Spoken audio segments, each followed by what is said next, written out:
What's up, guys? Back at it again. Don't hate me.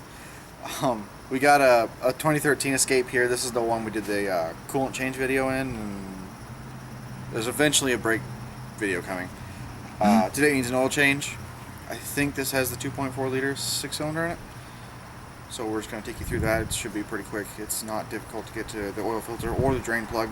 This particular car, the splash shield on the bottom is off of it. I'm not really sure why. I don't remember. But it's Never not put it back on after the coolant. Was that it? We just didn't do it? Yeah. Fuck it. But it's not there. So it's even easier. But I'll show you the splash shield and how to take that off, so on yours you get it. But yeah, let's get to it. Okay, so when you first crawl underneath your car, what you're going to be met with is these splash shields. For the oil change, you only need to be concerned about the front splash shield, which there are 4 bolts across the front here. There are 3 across the back, and in the middle there's 1 on either side of it. It's a total of 9, and I believe they're Torx head bolts. I don't remember which size. I think it's like a T30 or a T35 or something like that. And that's the first thing you'll do. They're not in there very tight. Most of them go into plastic. They're really coarse thread. They look like wood screws. But you get rid of this plastic shield first. And then after that's gone, then you can crawl into the car and start draining the oil, which we will do now, and we'll catch up with you from underneath the car. Alright guys, so here we are underneath the car. The first thing that we're going to want to do is get our drain pan situated underneath the drain plug, which is in the middle of the oil pan here.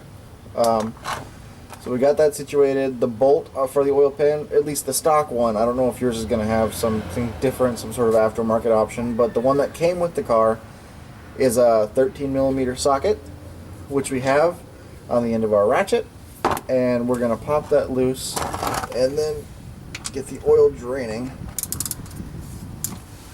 which I will. Okay. Once it's loose, try and get our fingers on this. I'm going to unscrew this while still pressing in on the threads. So when it gets to the end of the threads, the drain plug doesn't just fall out, which is pretty important, because if it does, then you're going to have to fish it out of the puddle of oil that's in your drain pan. So I'm still pushing in, and you'll feel when it gets to the end of the threads, it no longer unscrews, which is where I'm at now. And since I'm still pushing in, the oil is only dripping out. It's not getting all over my hand. From this point, I can quickly remove it and get my hand away, and I will hopefully not get any oil on my hand. And I hope that makes sense. Yeah, there we go. We're going to pull our drain pan back to get the most amount of it underneath the oil pan as possible, because when this stream starts to get smaller, it'll start to drip off the oil pan here. And we're going to let this drain for a while. In our case, it's probably going to be 15 or 20 minutes, but basically just until it's done dripping. And then once it is done, we'll put the plug back and we'll show you where the oil filter itself is and how to remove that. So, for you, I guess, go ahead and take a break. Relax. We're going to go play with something else and probably curse at it, because it's kind of what we do. See you later.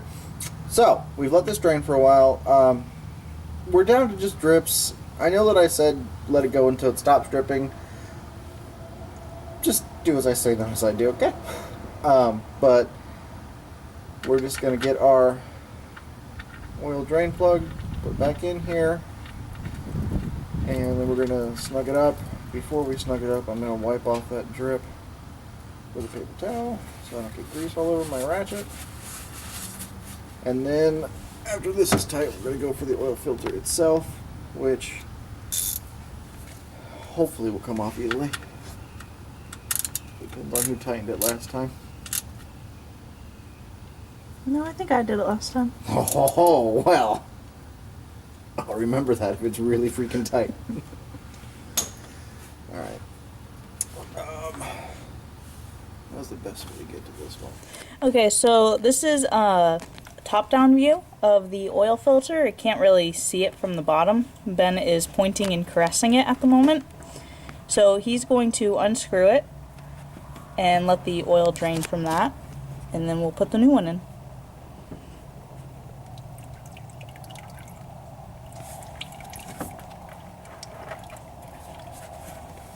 Because, you know, I didn't tighten it like he did the other one. So we don't have to jam a screwdriver into this one. You know, I have no excuse. I don't know if you can hear me, camera, but I am admitting that I have zero excuse. Okay, so what we're going to do is get the box that the new filter is in so we can put the old filter in it, or just drop it onto the... Everything's fine. yeah. So we'll see you there. I got it. So for this we're using the Purelator brand, and it's the PL10241. There is a very angry dog near us, so I apologize. So let's come down here. Hey Ben. Hey. So there, he's got the old one there. Here's the new one. Thank you. Gonna put some oil around the rim. Yeah, I'm just waiting for the box so I can get rid of this one first. Oh yeah, sorry. This is something that I've always done. It's a really convenient way to get rid of it. It gets it out of your hand. And then we'll Take a little. take some oil from here. Oh, you got it. Cool. Oh, wait. I might need a little more. This might not be enough. You can put them together and rub the two faces together.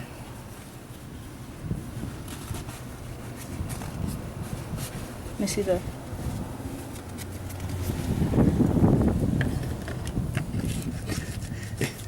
It's like playing with dolls and your kid. Now kiss. You did that? No, but That seen it still might done not be a enough. thousand I don't times. Let me see. No, you got some around the whole thing. You're good. know. Alright. So if you want to see this, you'll probably have to go back up top. Alright, time to go up top. Oh yeah, have fun. This is always the fun part. Alright, so Ben's screwing the filter back in. Hand tighten. Listen. If I can find the damn threads.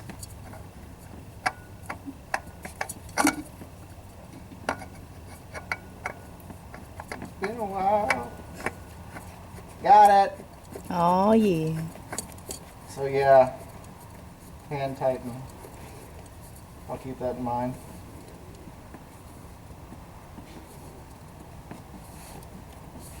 Oh,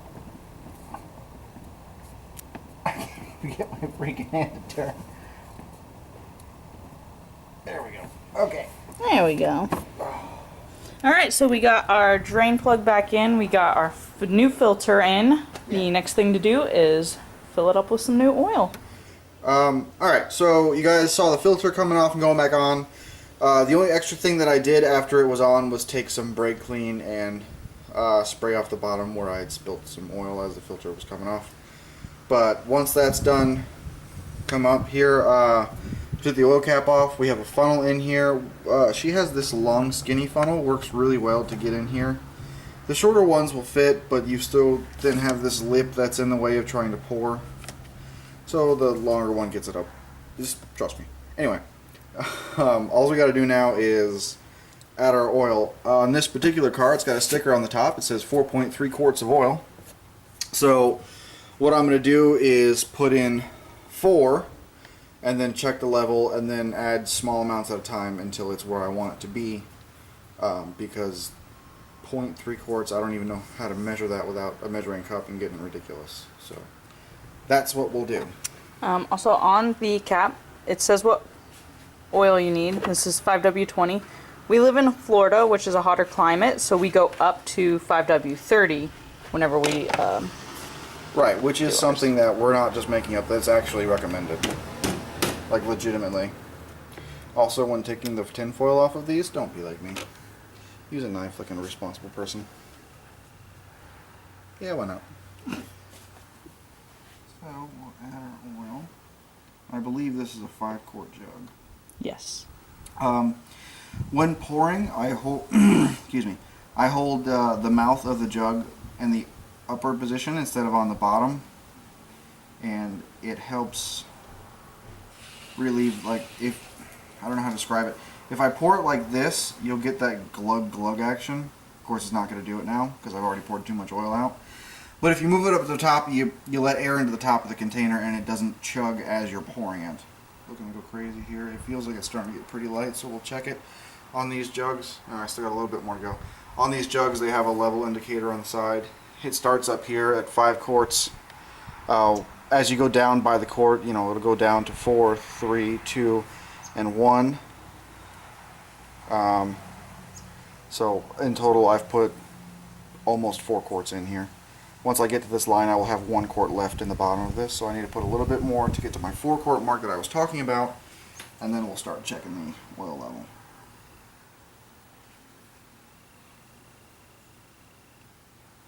It's pretty close.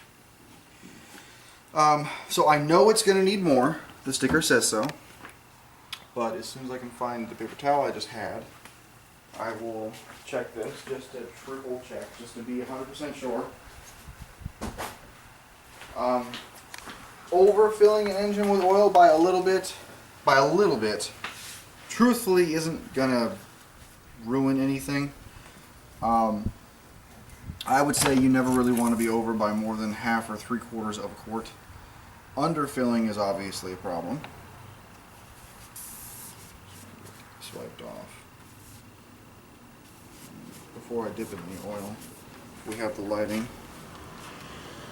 If I hold it at an angle, kind of flash it, you'll see where it says the minimum and maximum between the 2 notches there. I don't know if the camera can pick that up. I hope it can. I don't think so. I mean, you should be able to see the 2 notches at least. Yeah. The oil level should be between the 2 notches. That's a safe operating area for the oil. I'm going to aim to get on the upper notch because we want it to be as full as we possibly can. Oh, God. Oh gosh.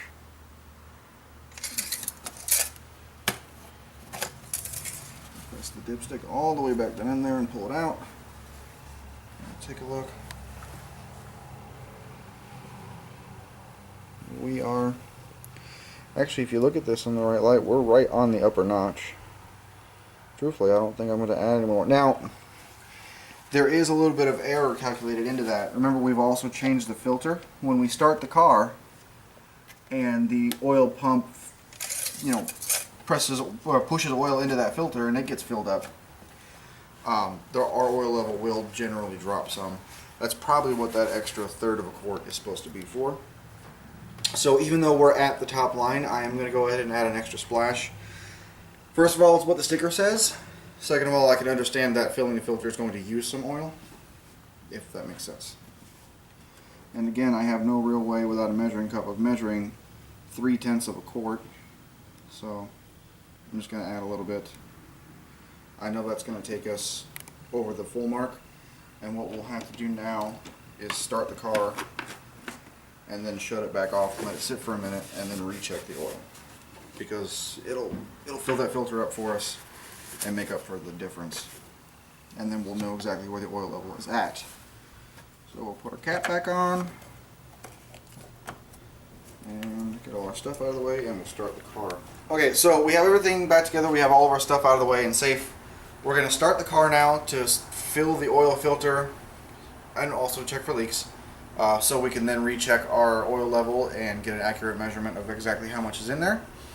After an oil change, when you restart your car, some cars have like an indicator light for low oil pressure. Some of them have a gauge. I believe this one has a light. I think Christy said it has a light. It looks like a little genie lamp or something like that. Whatever the situation is in your vehicle, be aware of what that low oil pressure warning is and keep an eye on that. When you first start it after an oil change, it will probably come on, but it should go off after, I think, about 30 seconds or so. If it doesn't, shut the car off and double check everything, make sure you got enough oil in it and everything, because the last thing you want to do is run the car with no oil pressure. So that's what we're going to do now. We're going to make sure our light goes off, and then we'll shut the car off, let it sit, so we can then recheck our level. Now the oil change is done, we topped off the oil to our proper level after starting the vehicle. What we're going to do now is reset the engine oil life. Yay, thumbs up, bro. We're going to reset the engine oil life, and what we're going to do is turn the key to the run position without starting the car. She has both feet on both pedals holding And if you watch the display, it should pop up. See the bar on the bottom moving across the screen? There we go. And now it's resetting, and it'll tell you when it's done. I really don't have low pressure. I checked. So you hold the pedals down until this display changes.